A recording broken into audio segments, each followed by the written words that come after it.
ఏమంటే నాకేదో తెలిసి నా బుద్ధికి తోచింది ఏముందండి, ఇంతమంది చెప్తున్నారు, రేపు పొద్దున్న ఎవరన్నా అడిగారు అనుకోండి, అడిగితే ఏమంటే నేను అడిగానంటే రాజ్యం నేను వెళ్ళిపోయానండి అరణ్యవాసానికి, వీళ్ళందరూ అడవికి వచ్చేసి మా పిన్ని కైకమ్మతో సహానేమో వరం విత్డ్రా చేసేసాను, వచ్చేసేయండి, భరతుడు రాజ్యం తీసేసుకోమన్నాడు, కావాలంటే వశిష్ఠుడు ఉన్నాడు ఆ రోజున, మంత్రులందరూ ఉన్నారు, మీరు అడగండి, అందరూ అడిగితే వచ్చాను కానీ నేనేం కోరుకున్నానా, నాకు కావాలా అని వెనక్కి వెళ్ళిపోయాడు అనుకోండి.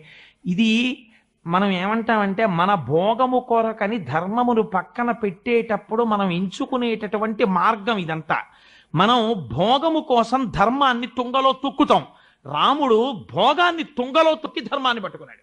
ఆయన అన్నాడు, ఉపసంహారము నువ్వు చేస్తే నువ్వు అడిగినటువంటి వరమేదో దాన్ని ఉపసంహరించుకునే అధికారము నీకు ఇస్తున్నానని అనవలసిన వాడెవరు? దశరథుడు అనాలి. ఏడైన ఇప్పుడు ఊర్ధ్వలోకాలకి వెళ్ళిపోయాడు. ఆయన చెప్పిన ఆఖరి మాట ఏమిటి? రాముడు